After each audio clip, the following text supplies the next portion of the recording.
علیہ السلام بآواز بلند تر صلوات اللهم صل على محمد وعلى محمد. أعوذ بالله السميع العليم من الشيطان اللعين الرجيم.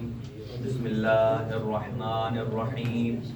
الحمد لله رب العالمين والصلاة والسلام والتحية والإكرام على سيدنا ونبينا وشفيع ذنوبنا وطبيب نفوسنا رحمة للعالمين أبي القاسم مصطفى محمد.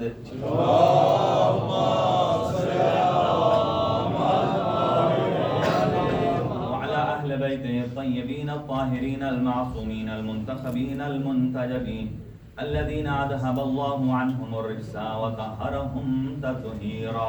اللهم صل على محمد وعلى لا سيما على بقية الله الأعظم روحي وأرواح العالمين لتراب مقدمه الفداء عجل الله تعالى فرجه الشريف وسهل الله تعالى مخرجه الشريف ولعنة الله على أعدائهم أجمعين من يومنا هذا إلى قيام يوم الدين.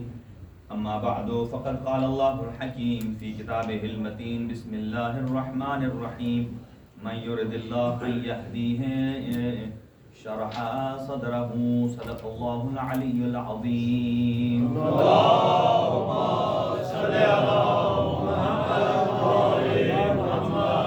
چند دعائیہ کلمات سے آغاز گفتگو ہے. اللہ تعالیٰ کی ذات حاضرین کے مرحومین کی مغفرت فرمائے اور خاص طور سے جن مرحومین کے ایصال ثواب کے لیے جن کی آج برسی بھی ہے مرحوم مغفور خادم حسین صاحب اور اسی طرح مرحوم مغفور جناب سید ارشاد حسین شاہ صاحب. اللہ تعالیٰ ان مرحومین کے درجات بلند فرمائے, ان کے صغائر و کبائر سے درگزر فرمائے, ان کو جوار معصومین میں جگہ نصیب فرمائے.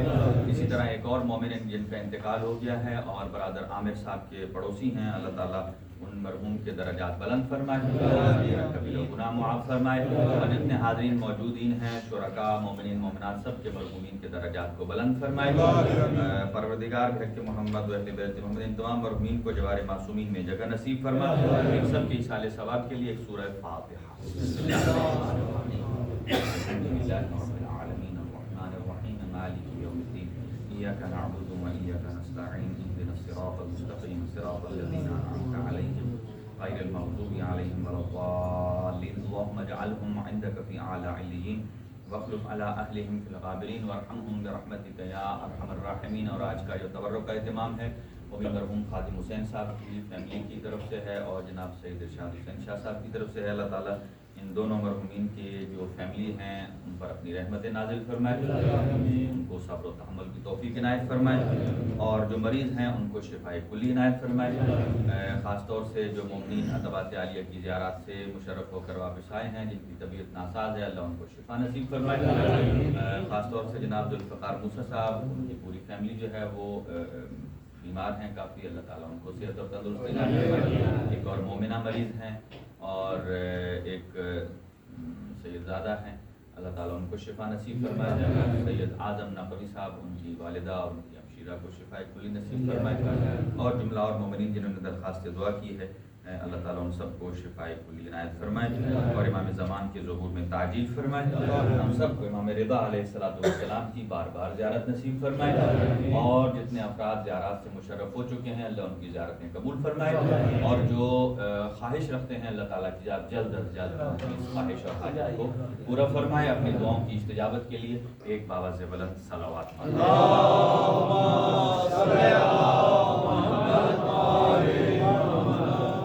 سورہ انعام آیت نمبر 125 توجہ ہے حضرات کی, زیادہ طویل وقت نہیں ہے.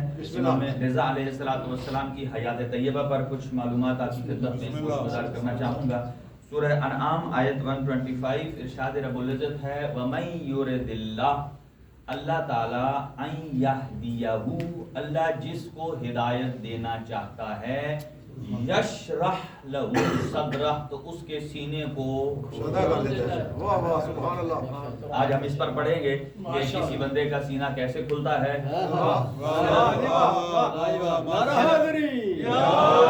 صرف آپریشن تھیٹر میں سینہ نہیں کھلتا, بہت سارے یہ صرف یشرح کی بات ہے, سینہ کھلتا ہے. اب دوسری بھی ایک آیت سن لیجئے، شاید کوئی یہ نہ کہے کہ سینہ تنگ نہیں ہوتا۔ قرآن ایک اور مقام پر بھی ارشاد فرماتا ہے من یرد اللہ، یعنی من یرد ان یضلہ، اللہ جسے بھٹکے ہوئے راستے پر چھوڑنا چاہتا ہے، یجعل صدرہ ضیقا، اس کے دل کو تنگ کر دیتا ہے۔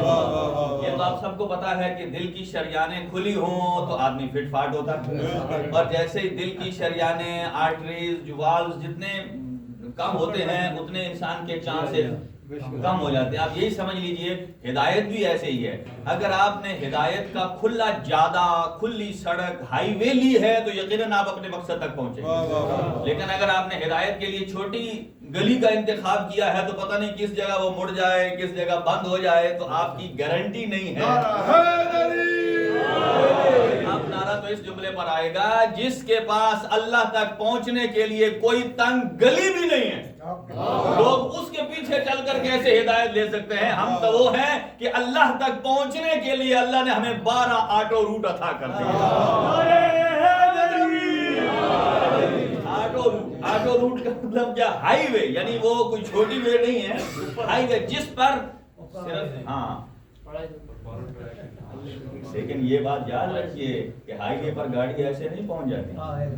ہائی وے پر بھی جانے کے لیے آپ کو انٹرچینج چاہیے، ایک سوختی چاہیے، آپ کو وہاں تک پہنچنے کے لیے ایک انٹرسٹ چاہیے۔ آپ نے جس انٹرسٹ کا انتخاب کرنا ہے وہ ہونی چاہیے کہ جو انسان کو ہائی وے تک پہنچا دے۔ اگر گھر بیٹھ کر انسان کہتا رہے میں جنتی اور وہ جہنمی، قطعاً ایسے نہیں ہوتا۔ اب اس پر گفتگو کرتے ہیں کہ اس کا مطلب یہ ہے کہ دل تنگ بھی ہوتا ہے اور دل کھلا بھی ہوتا ہے۔ اب سنیے کون سی فضیلت ہے؟ تنگ ہونا فضیلت ہے یا کھلا ہونا فضیلت ہے؟ یقیناً آپ کہیں گے، لیکن میں عرض کروں آپ کی خدمت میں جو روایات کی نظر میں ہے کہ نہ دل کا تنگ ہونا برا ہے، نہ دل کا اچھا ہونا برا ہے، اور اس کا اپوزٹ بھی، نہ اچھا ہونا، دل کا کھلا ہونا اچھا ہے اور نہ ہی دل کا چھوٹا ہونا اچھا ہے۔ تو پھر کیا اچھا ہے کیا برا ہے؟ اب دیکھیے اچھائی اور برائی کا پیمانہ کیا ہے کہ یہ آپ نے دیکھنا ہے کہ کس چیز کے لیے کھلا ہے اور کس چیز کے لیے چھوٹا ہے۔ اگر وہ چیز اچھی ہے تو اس کے لیے کھلا ہونا چاہیے، پھر تنگ ہونا برا ہے، اور اگر وہ چیز بری ہے تو اس کے لیے کھلا ہونا برا ہے، تنگ ہونا آسان ہے۔ یہی ہے حب علی اور بغض علی، دونوں کو سامنے رکھ لیں۔ اگر حب علی میں زیادہ فراخ دل ہے مومن تو اس کا وسیع ہونا اچھا ہے، اور اگر کوئی حب غیر علی میں اس میں کوئی مبتلا ہے تو اس میں تنگ ہونا بھی عیب ہے۔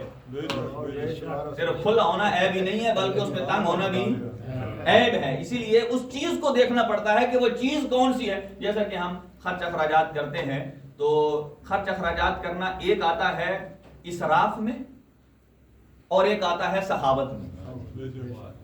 دونوں جگہ مال خرچ کر رہے ہیں، کون سا قابل فضیلت ہے؟ سخاوت والا قابل فخر ہے، اور کنجوسی بری ہے۔ لیکن کسی جگہ پر کنجوسی اچھی ہے اور فضول خرچی اچھی نہیں ہے۔ وہ کیا ہے؟ وہ یہ ہے کہ جب آپ کسی کی تربیت کر رہے ہوں تو آپ اس کو کھلا مال ایک دم نہ دے دیں، اس لیے کہ اس کے بھٹکنے کے امکانات زیادہ ہیں۔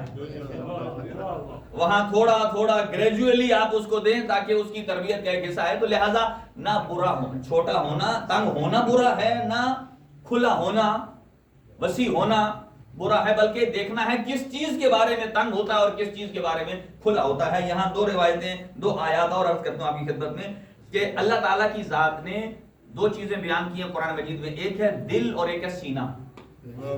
دل اور سینہ، دل کو اللہ نے مرکز قرار دیا اور سینے کو مرکز تک پہنچنے کا ذریعہ اور واسطہ اور ذریعہ قرار دیا ہے۔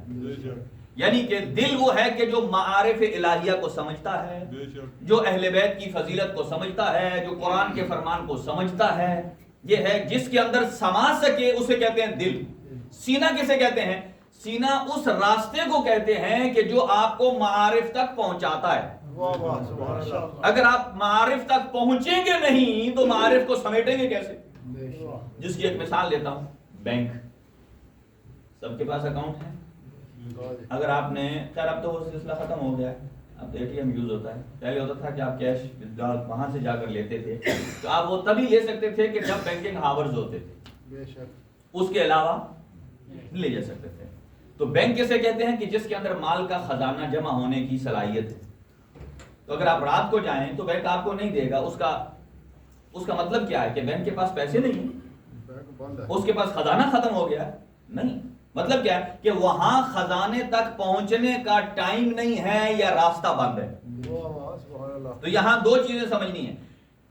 دل اسے کہتے ہیں کہ جو انسان کے بینک کی طرح ہے، جس میں سارا خزانہ موجود ہے، لیکن اس خزانے کو سٹور کرنے کے لیے ہمیں کوئی دروازہ بھی کھلا چاہیے، کوئی ٹائم فریم بھی چاہیے کہ جس ٹائم فریم اور دروازے پر جا کر ہم معارف کو سمیٹ سکیں.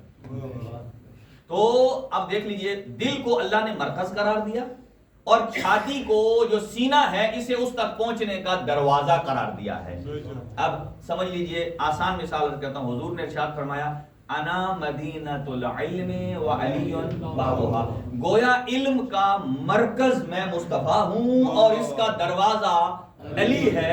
اس کا مطلب یہ ہے کہ مرکز تک پہنچنے کے لیے دروازے تک جانا چاہیے اور دروازہ کھلا ہونا چاہیے.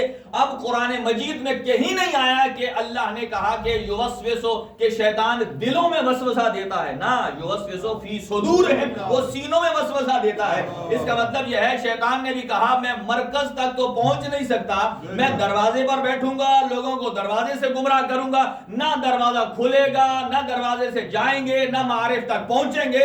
تو اللہ پروردگار عالم نے مکتب اہل بیت کو وہ دروازہ علم عطا کر دیا ہے کہ دشمن جتنے بھی وسوسے ڈالتا رہے، دروازہ علی کھلتا ہے اور کھلتا بھی اس شہر کی طرف ہے جو رسول خدا کا شہر ہے. اور آج ہم جس پر گفتگو کرنے والے ہیں وہ ہے 8واں دروازہ. 8واں دروازہ، جس کے بارے میں امام رضا علیہ السلام ارشاد فرماتے ہیں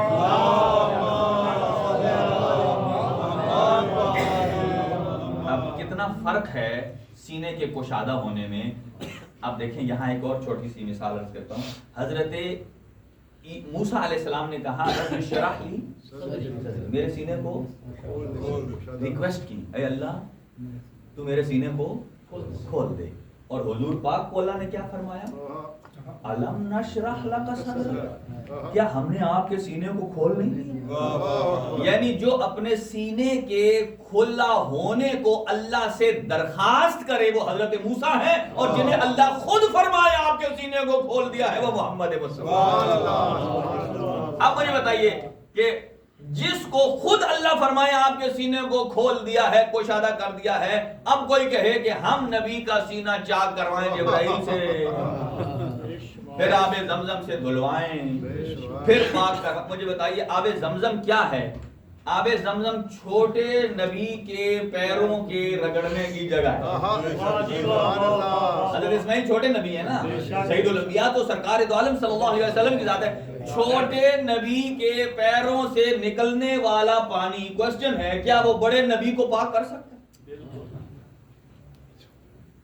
بڑے نبی کون ہیں؟ سید الانبیاء حضرت محمد مصطفیٰ صلی اللہ علیہ وسلم،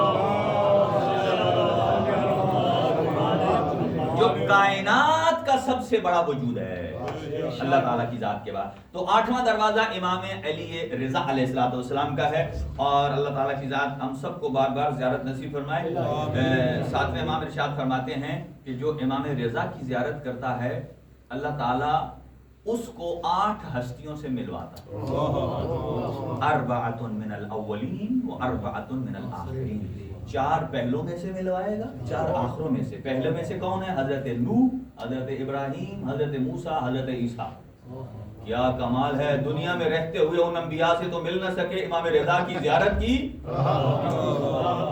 گزشتہ انبیاء سے بھی ملاقات. اور پھر متاخرین میں سے کون ہیں؟ محمد المصطفیٰ صلی اللہ علیہ وسلم، حضرت امیر المؤمنین امام حسن اور امام حسین. 4 من الاولین و 4 من الاخرین. لہذا ہر امام میں عرض کر رہا تھا کہ یہ جو سینہ کھلنا اور تنگ ہونے کا زمان اور مکان سے بھی گہرا تعلق ہے. بعض اوقات ایسا ہوتا ہے کہ یہ جو مختلف مقامات پر جا کر ہم دعائیں کرتے ہیں یہ خود ان مقامات کا اثر ہوتا ہے کہ اللہ تعالیٰ کی بارگاہ میں ہماری دعا پہنچتی ہے. ہو سکتا ہے ہم یہاں دعا کریں اور نہ پہنچے اور گنبد خضرا کے نیچے جائیں تو ممکن ہی نہیں ہے کہ اللہ دعا کو رد کر دے. ممکن ہی. اس کا مطلب یہ ہے کہ زمان اور مکان کا دعا میں، دعا کی قبولیت میں، دل کے کھلا ہونے میں، دل کے تنگ ہونے میں ایک بڑا اثر رکھتا ہے. لہذا امام رضا علیہ السلام کی شخصیت، بس 2 جملوں میں عرض کر کے میں آگے بڑھتا ہوں کہ امام 148 ہجری میں اس دنیا میں تشریف لاتے ہیں اور 203 ہجری میں شہادت ہو جاتی ہے. 55 سال ایج، 20 سال دور امامت میں سے 17 سال مدینہ میں اور 3 سال خراسان میں. اور امام نے اپنی زندگی میں، یہ جو ہم امام زمانہ اجل اللہ تعالیٰ فرجہ شریف کے لیے کھڑے ہوتے ہیں، جب امام کا نام آتا ہے ہم زیارت پڑھتے ہیں، ہم کیا کہتے ہیں؟ الامان الامان الامان اجل اللہ تعالیٰ فرجہ. یہ ہمیں کس نے سکھایا ہے؟ یہ 8ویں امام نے سکھایا. اب اکثر لوگوں کا ذہن یہ ہے، وہ کہتے ہیں کہ بہت ساری چیزیں جو لوگوں نے ہمیں سکھائی، جو لوگوں کو ہمیں سکھانی چاہیے وہ امام زمانہ کے بعد. ہم یہ سمجھتے ہیں کہ امام آئے، کچھ لوگوں نے ایسا کیا، ائمہ نے ایسا کیا، یا امام تو چلے آخری تھے، علماء نے ایسا کیا. لیکن یہ جھکنے کا کام، سر پہ ہاتھ رکھنے کا کام امام کے بعد کسی عالم نے نہیں سکھایا. یہ اس عالم نے سکھایا جسے امام محمد تقی فرماتے ہیں کہ جن کو ائمہ میں، پورے ائمہ میں لقب ملا عالم آل محمد. امام رضا علیہ السلام کا لقب ہے عالم آل محمد. دیکھیں اس کے سارے عالم ہیں، لیکن ہر امام کا ایک مخصوص لقب ہے عالم آل محمد. کیوں کہا؟ امام محمد تقی علیہ السلام سے پوچھا، آپ نے فرمایا کہ جو 8ویں امام تک آ گیا، جس نے 8ویں امام کو مانا، اس کے بعد پھر وہ 12 امامی ہیں. پھر 6 امامی نہیں ہے، پھر 4 امامی نہیں ہے، پھر 7 امامی نہیں ہے. کیوں؟ کہا امام رضا نے دشمنوں سے مناظرے کر کے ان کو زیر کر کے ان کو ہرا کے مکتب اہل بیت کو روشناس کرایا. اسی لیے کہا جاتا ہے عالم آل محمد. عالم آل محمد کہا جاتا ہے. تو امام رضا علیہ السلام نے ارشاد، آپ نے جب 12ویں آقا کا نام آتا تھا آپ کھڑے ہو جاتے، سر جھکا لیتے. یہ کیا تعلیم دے رہے تھے؟ دیکھیں اس کا مطلب یہ ہے کہ 8ویں زمانے میں بھی امام زمان کا تذکرہ ہوتا تھا. ابھی 9ویں امام نہیں ہے، 10ویں نہیں ہے، 11ویں نہیں ہے، 12ویں کا ہوتا ہے. صرف نام نہیں، نام ہوتا تھا. جیسے امام زمانہ کا نام آتا تھا تو ائمہ نے ان کے حالات بھی بتائے ہیں، اور امام کھڑے ہو جاتے تھے، کھڑے ہو کر سر جھکاتے تھے اور ایسے سر پہ ہاتھ رکھتے تھے. یہ گویا ایک ادب تھا کہ جب تمہارے 12ویں آقا آئیں تو ان کے لیے یہ باقاعدہ پریپریشن ہو رہی ہے، آمادہ کیا جا رہا ہے کہ جب وہ آئیں تو گردن کو جھکاؤ. یہ اس بات پر نشانی ہے کہ اے اللہ ہماری گردن سوائے زمانے کے امام کے کسی اور کے سامنے جھک نہیں سکتی. گردن کا جھکنا اس کا مطلب کیا ہے؟ اس کا مطلب ہے اطاعت پروردگار، یعنی اللہ کی اطاعت منحصر ہے امام زمان کی اطاعت میں. امام کی اطاعت کے سامنے سرے تسلیم خم ہیں تو پھر سمجھے کہ اطاعت خدا میں کامیاب ہیں. گویا 8ویں امام نے کھڑے ہو کر تعظیم کر کے بتا دیا کہ اگر 12ویں آقا غائب ہوں تو غیبت میں بھی آپ نے اسی پریکٹس کو کرنا ہے. اب امام نے، میں جلدی 2-3 روایات کی طرف آؤں. امام رضا علیہ السلام نے ارشاد فرمایا کہ کوئی آدمی ایسا ہے جو اپنے ساتھ مذاق کرے. کسی کے ساتھ تو بہت پرینک کرتے ہیں نا لوگ، اپنے ساتھ کون مذاق کرے؟ کوئی ہے؟ اگر کوئی اپنے ساتھ مذاق کرے تو اسے ہم عقل مند کہیں گے یا دیوانہ؟ میں اس کی مثال دیتا ہوں آپ کو، سوری ٹو سے، مجھے معاف کیجیے، ایسے مثال ہے، ایگزامپل ہے، کسی کوئی دل پہ نہ لے. اگر کسی آدمی کو ہائی شوگر، وہ کہ مجھے شوگر بہت اور پورا جناب وہ روح افزا کا پورا جگ سامنے رکھا ہوا ہے، زیادہ شوگر ڈال کے اس کے اندر وہ پیتا جائے، دیکھنے والے کیا کہیں گے؟ اس کی بات کو مانیں گے؟ کیا کہیں گے؟ کہیں گے لوگ نہیں، یہ تو مذاق کر رہا ہے.